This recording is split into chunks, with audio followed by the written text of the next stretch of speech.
we are committed to all people.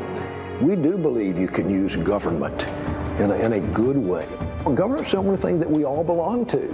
We're in different churches, different clubs, but we're together as a part of our city or our county or our state and our nation. Government is the only thing that we all belong to. That message brought to you by the folks here in Charlotte who are welcoming the Democratic National Convention to town. After it played here last night at the DNC advanced the argument that the "we all belong to government," they tried to say that wasn't from us, but already some are pointing to some of the speeches last night, asking whether the folks who took to these podiums made the same argument themselves. Joining me now for a fair and balanced debate, Ben Ferguson of the Icon Radio Network and host of The Ben Ferguson Show, and Chris Kofinas, former chief of staff to Democratic Senator Joe Manchin. So, as I understand it, the Welcome to Charlotte video was produced and paid for by the host committee's New American City Fund, which promotes the city of Charlotte and welcomes the guests here. The Obama campaign, the DNC, did not produce it, but they're getting labeled with it.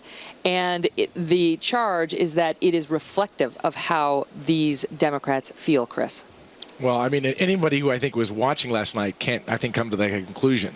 I mean, if you saw the speeches, especially the ones in prime time, Mayor Castro's speech was fantastic, and Michelle Obama's speech was incredible. And both of them, what they were saying is that government isn't the complete answer, but government has a role to play. But more importantly, we have a responsibility to each other. And if you look at, for example, when Michelle Obama was talking about, her upbringing, and the president's upbringing, and the reality of what they went through, that is an important story, and it's relatable. And that's what I think was really powerful about last night, because what you saw was not someone who's just running to be commander-in-chief, but empathizer-in-chief, because you don't just elect a resume. You elect someone who understands your problems and has a vision for the country. And that's what I thought was powerful. I would say you elect a problem solver, and he hasn't solved the problems he claimed he was going to solve 4 years ago. But well, more than that, tell me where he's done well. I mean, unemployment numbers, easily. Where are they? They're not very good. President, how many people are on food stamps? You've doubled that number, and you've doubled the deficit, which you said you're going to cut in half. Right. So if you want to look at a resume, the resume says that he's failing, but more than that, the government, look, if they're going to be my business partner, as this video claims, can they pay half my taxes, please? Because I'll be more than happy for them to do that. Let's be honest. I mean, the government hasn't helped me. Wait, I'm going to give you the chance to respond, but I want to, you mentioned Mayor Castro. Here was his message last night. Listen to him. Of all the fictions we heard last week in Tampa, the one I find most troubling is this. If we all just go our own way, our nation will be stronger for it. Because if we sever the threads that connect us, the only people who will go far are those who are already ahead. Sever the threads that connect us. He's talking about government. No, I think he's not talking about just government. I think he's talking about responsibility we have to each other. I mean, the education that, public schools, the roads, the infrastructure, these are not things built by single individuals. These are built by a society that contributes. Of taxpayers. Correct. Which we work hard, right, and then we get that money. In order to make sure that we have a better society. And that's what he was saying, and I think he was saying it very well. Everybody understands this. Imagine, for example, if we didn't have student loans. How many people would not go to school? I mean, it's not cheap to go to school. So, but let me go back to what. Let me go back to the record real quick, right? Because I hear this from Republicans all the time, and I find this amazing. Republicans created a mess over 8 years. They handed it to the president.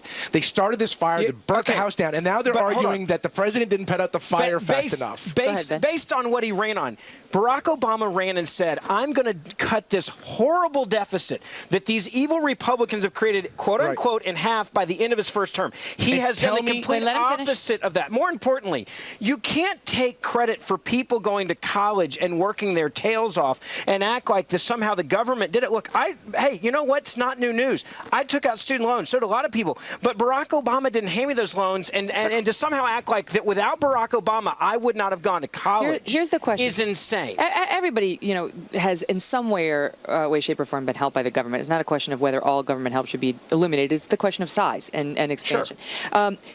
Will this come back to haunt them? Because the message now, played here is we belong to the government. Contrast that with, as controversial as it may have been in part, the message that we heard at the Republican convention from this man here. But I'd just like to say something, ladies and gentlemen. Something that I think is very important is that we own this country. We own it. And it's not you owning it and not politicians owning it. Politicians are employees of ours. And Amen. I mean, there's a big difference now. You have two different viewpoints, and they're so crystal clear now. One is the government you owe everything to.